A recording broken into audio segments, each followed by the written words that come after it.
She dropped the wrench, not because her hands were shaking, not because the explosion 200 meters away had rattled her nerves. She dropped it because the voice coming through the radio was supposed to be dead. "Sparkplug, this is Wraith. I'm in Overwatch.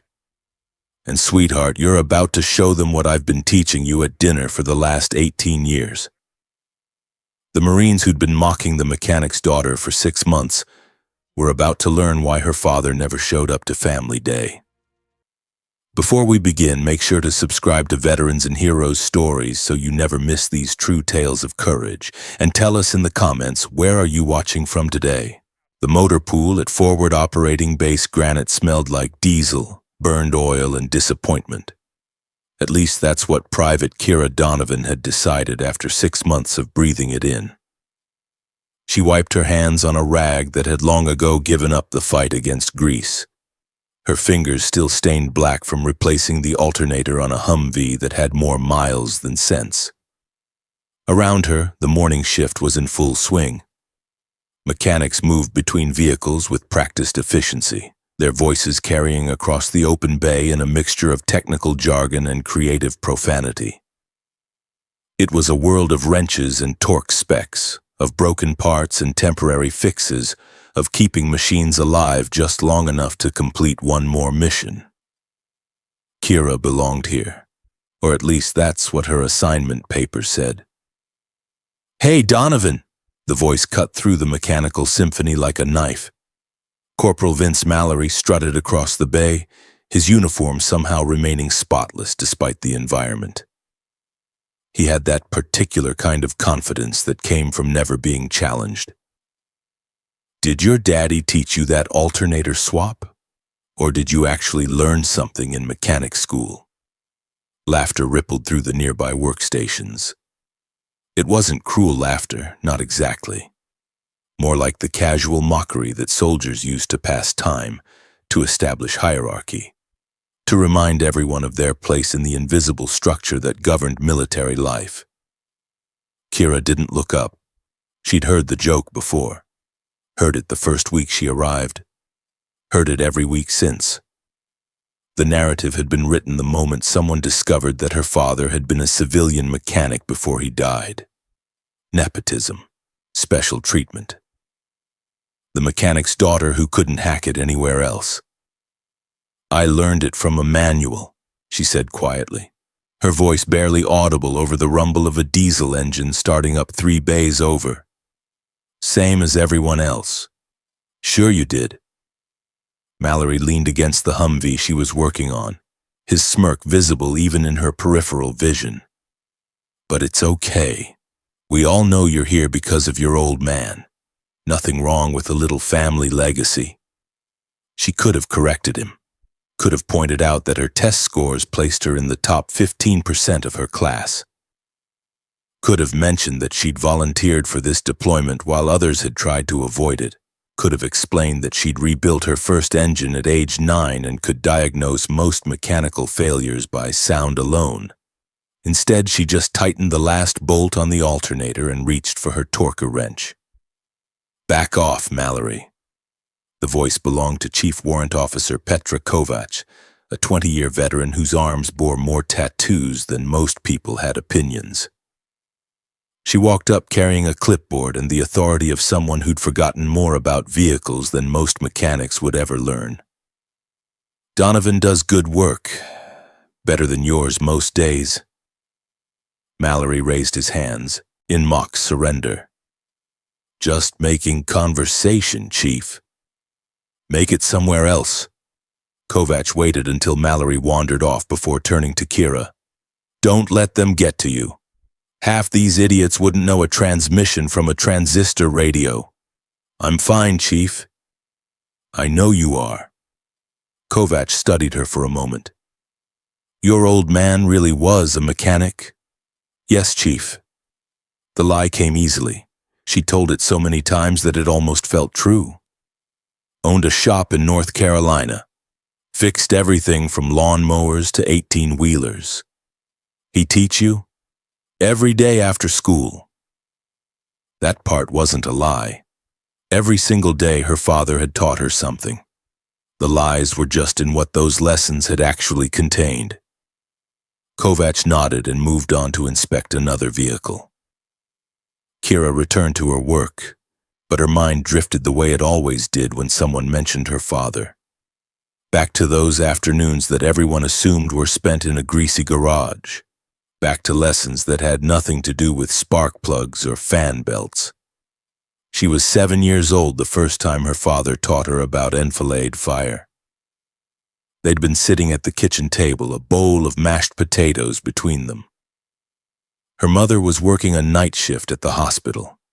It was just the two of them, and her father had drawn a diagram on a napkin with a ballpoint pen. "See these lines, Sparkplug?" He'd called her that since she was born, said she'd had more energy than a combustion engine. "This is how you position forces to maximize casualties while minimizing exposure." "Daddy, I have a spelling test tomorrow." "I know. We'll get to that. But first, tell me what happens if the enemy approaches from this angle." At the time, she thought every father did this. Thought every family dinner included discussions about suppressive fire and tactical retreats. It wasn't until middle school that she realized her childhood had been unusual. By then, the lessons had become so ingrained that she couldn't separate them from her regular education. Geometry became trajectory calculations. Chemistry became understanding explosive compounds. Physical education became endurance training that her father monitored with the precision of a professional coach. Reading comprehension exercises focused on after-action reports and tactical assessments that her father would bring home in folders he never explained. "Just some work reading, Sparkplug, but since you're so good at understanding complex material, why don't you give me your analysis?" She was 14 when she first asked why he taught her these things. They'd been in the backyard. He was timing her on an obstacle course he'd built, disguised as playground equipment to any neighbor who happened to look over the fence. She'd just finished, her time improving by 3 seconds from the previous week. "Dad, why do I need to know how to low crawl under barbed wire?" He'd looked at her with those steady gray eyes that never seemed to blink. "You don't, Sparkplug. I hope you never need any of this." "Then why teach me?" "Because hope isn't a strategy. Because the world is more dangerous than your teachers tell you. Because I love you enough to make sure you can survive anything." "Is this because of your job?" A pause, a long one, then something like that. She'd known her father wasn't really a mechanic. The calluses on his hands were wrong. The scars told different stories. The way he moved through space, always aware of exits and angles and potential threats. The phone calls he took in the garage with the door closed. The trips that lasted weeks with no clear explanation. But she'd never pushed, never demanded the truth. Because part of her understood that some truths carried weight that could crush you. Part of her knew that her father's silence was its own form of protection. He died when she was 17. That's what the official notification said. Marcus Donovan, civilian contractor, killed in an industrial accident overseas. Closed casket, brief ceremony, a folded flag that her mother accepted with shaking hands and eyes that had already cried themselves dry. Kira had stood at the funeral in a black dress, listening to people talk about her father's work ethic, his skill with machinery, his dedication to his family. None of them mentioned what he really was. None of them knew. But she knew. She'd always known. The explosion brought her back to the present with violent urgency. The ground shook. The Humvee she was working on rattled. Somewhere in the distance, the distinct sound of gunfire crackled like deadly popcorn. The base alarm began wailing, its electronic scream cutting through every other sound. "Contact! Multiple hostiles! Northeast perimeter!" Marines were running, grabbing weapons, shouting coordinates and status reports, the organized chaos of a military base under attack. Kira stood frozen for exactly 3 seconds. Then her training kicked in. Not the training from boot camp or mechanic school. The real training. The lessons learned at kitchen tables and backyard obstacle courses. The education that had nothing to do with engines and everything to do with survival. She moved to the communications panel mounted on the motorpool wall. Every bay had one for coordinating vehicle deployments. She switched it to the tactical frequency, her fingers moving with practiced efficiency. That's when she heard it. All stations, this is Wraith, authenticating Charlie 79er Delta. I have eyes on 12 hostiles moving through the northeastern sector. They're using the ridgeline for cover. You've got approximately 4 minutes before they reach the fuel depot. The voice stopped her heart. It couldn't be. It was impossible. She'd been to the funeral. She'd watched them lower the casket. She'd kept his dog tags in her footlocker for 3 years as the only physical proof that he'd existed. But she knew that voice. Knew it the way you know your own heartbeat. Knew the slight rasp in the consonants, the controlled rhythm, the absolute certainty that nothing rattled him.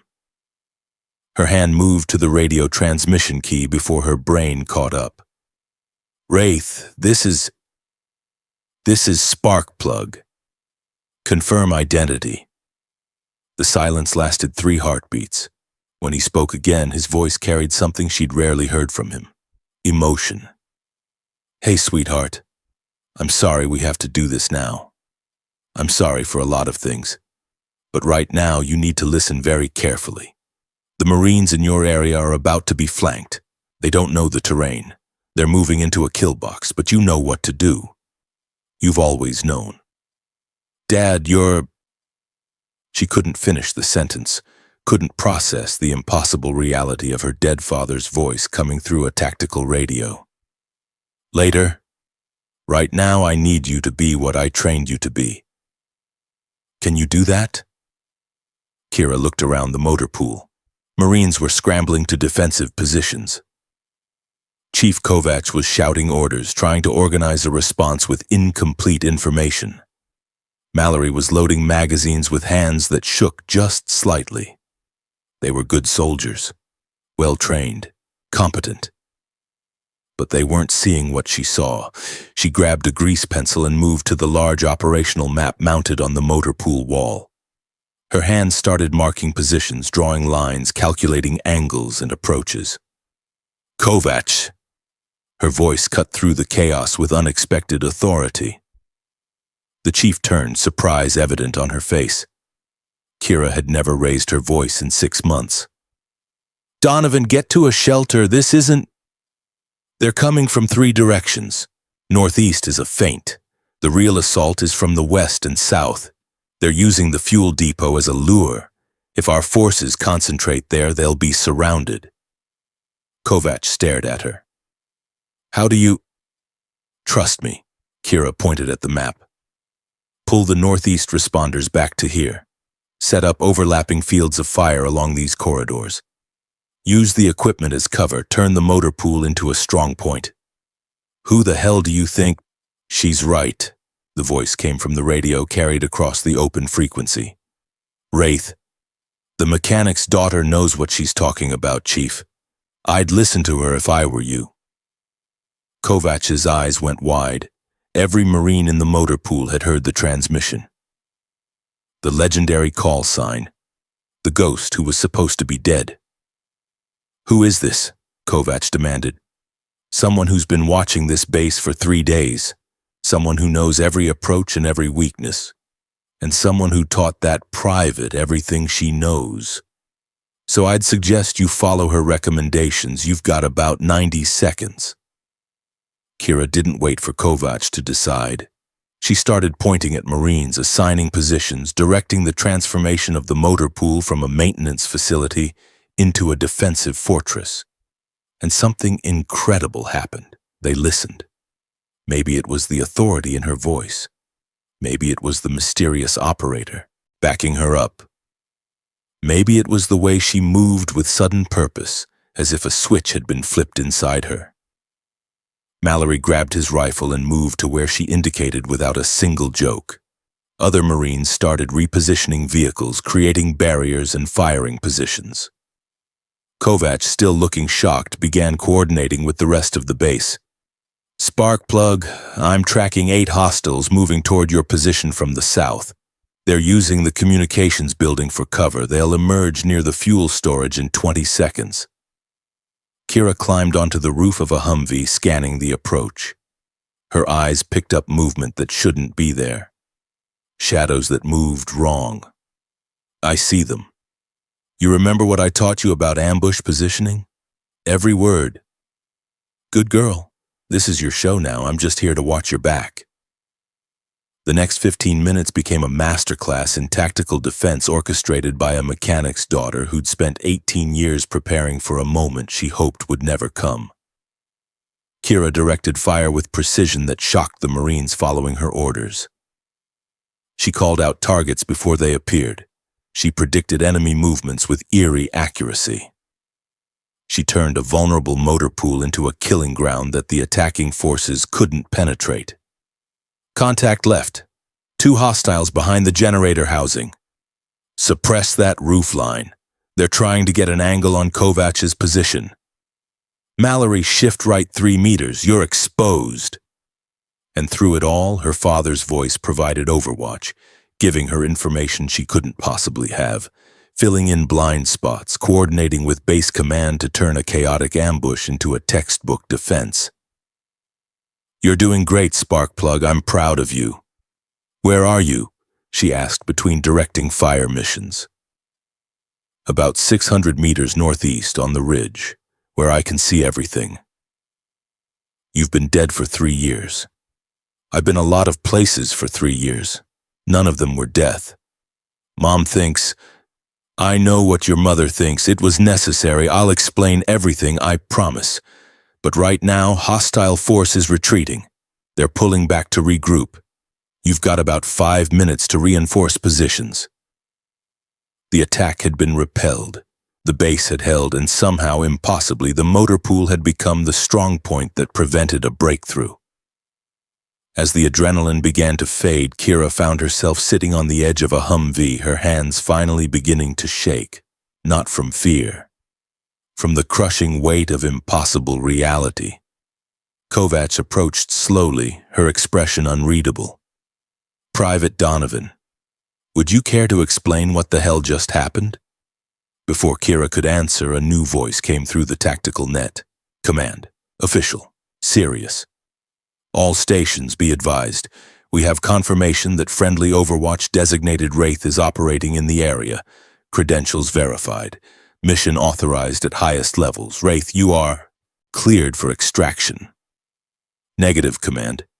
I have one more stop to make." Kira stood up. "Don't. I have to see you, face to face, just for a minute. You're supposed to be dead. And you're supposed to be just a mechanic. We've both been pretending, Sparkplug." 20 minutes later, a figure appeared at the motorpool entrance. Older than she remembered, harder, wearing combat gear that looked like it had been through several wars. But the eyes were the same, those steady gray eyes that never seemed to blink. Marcus Wraith Donovan stood in the doorway, looking at his daughter for the first time in 3 years. The motorpool had gone silent, every Marine watching the impossible reunion. Kira walked toward him slowly, each step feeling like it covered miles instead of meters. When she finally stood in front of him, she didn't cry, didn't run to him, didn't do any of the things movies suggested people did in moments like this. Instead, she punched him in the chest. Hard. "You let me go to your funeral. I know. You let Mom cry for 3 years. I know.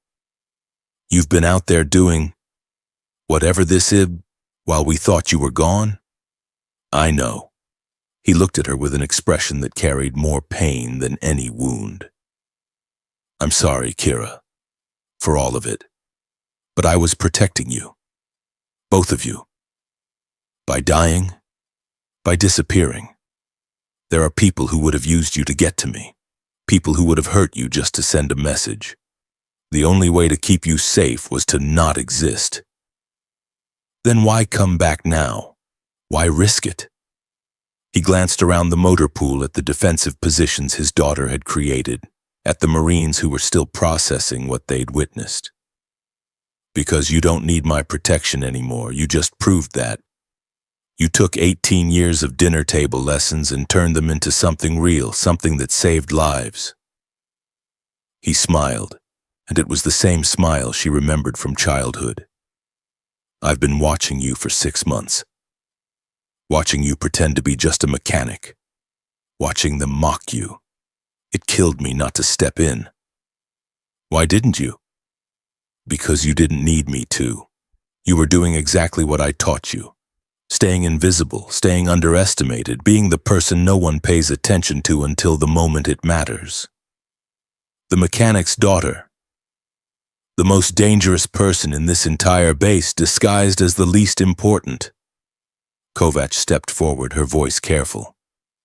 Sir, I don't know who you are or what clearance you carry, but Private Donovan just demonstrated capabilities way beyond her rating. Wraith looked at the chief. She's been trained since childhood for exactly this kind of situation. Every skill she has came from lessons that most people don't receive until advanced tactical schools, if they receive them at all. You trained your own daughter to be an operator? I train my daughter to survive anything. What she chooses to do with that training is up to her. He turned back to Kira. I can't stay. There are people who still think I'm dead and it needs to stay that way. But I wanted you to know the truth. I wanted you to know that every lesson, every exercise, every dinner table discussion about tactics and strategy, it was all real. It was all important. And today it saved lives. Will I see you again? Maybe. Someday, when the world is a little less dangerous, when the people I've been hunting are no longer a threat. He pulled something from his pocket. Dog tags. His dog tags. The ones that should have been in Kira's footlocker. These are yours, the real ones, not the replica they gave your mother. She took them, feeling the weight of worn metal in her palm. I love you, Sparkplug, I always have. That's why I did all of this, the training, the disappearance, all of it. Because a world without you in it isn't worth protecting. Then he was gone, slipping away with the same ghost-like efficiency that had earned him his call sign. One moment present, the next moment vanished into whatever shadows legendary operators disappeared into. Kira stood holding the dog tags, surrounded by Marines who were looking at her with entirely new eyes. Mallory approached cautiously. So, you're not actually just a mechanic's daughter. My father was a mechanic, she said quietly. Just not the kind that fixes cars. The next morning, Kira reported to the motor pool at exactly the same time she always did. She picked up exactly the same tools. She worked on exactly the same vehicles. But everything had changed. The jokes stopped. The mockery ended. When she gave instructions, people listened. When she made suggestions, they were implemented. Not because of fear, not because of her father's legend, but because they'd seen what 18 years of unconventional education could produce. Kovac pulled her aside during lunch break. I got a call from command. They want to transfer you. Special operations training, fast track. Your father's record has been recontextualized. They know what you're capable of now. What did you tell them? That it's your decision, but between you and me, Donovan, you're wasted changing oil in a motor pool. Kira looked around at the familiar space, at the Humvees and trucks that needed constant maintenance, at the simple, honest work that required no recognition and promised no glory. I like it here, she said finally. I like fixing things, making broken things work again. There's something clean about it. Even after what happened, even knowing what you could do, especially after. My father spent his whole life in the shadows pretending to be dead, never getting credit for the things he accomplished. I watched what that cost him, what it cost our family. She smiled slightly. Maybe I want something different. Maybe I want to be exactly what everyone thought I was. The mechanic's daughter who fixes trucks. Kovac studied her. But you're not just that anymore. No. But I can be that and more. I can change alternators and save lives. I can be underestimated and be ready. I can be the person no one pays attention to until the moment it matters. She touched the dog tags hanging under her uniform. My father taught me that the most dangerous weapon is the one no one sees coming. So you're staying. I'm staying. But Chief, if you ever need someone to train your Marines in tactical awareness, equipment-based improvisation, or how to turn a motorpool into a fortress. She let the sentence hang. Kovac smiled. I'll know who to ask. That evening, Kira was working late on a stubborn transmission when her radio crackled. Not the official frequency, a personal channel that she'd discovered by accident days after her father's death. A frequency that should have been silent for 3 years. Sparkplug, you there? She picked up the handset. I'm here, Dad. I heard you're staying in the motorpool, not taking the special operations transfer. You heard correctly. A pause, then a sound that might have been a chuckle. Smart girl. The best operators are the ones nobody knows about.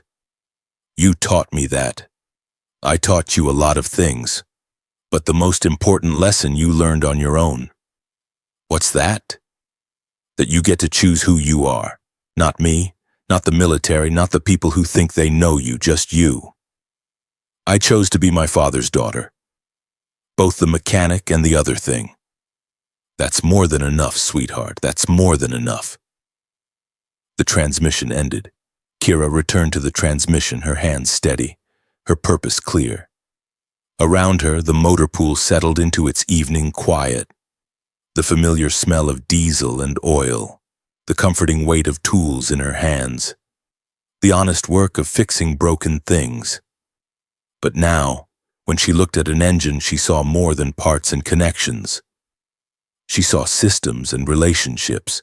She saw how one component could affect an entire machine. She saw the lessons her father had taught her, hiding in plain sight in every mechanical system. Every wrench was a lever. Every bolt was a lesson in applied force. Every engine was a tactical problem waiting to be solved. Mallory walked past, heading out for the evening. He paused. Hey, Donovan. That thing you did yesterday, coordinating the defense, that was really something. Thanks, Mallory. Your dad taught you all that? At the dinner table, every night for 18 years.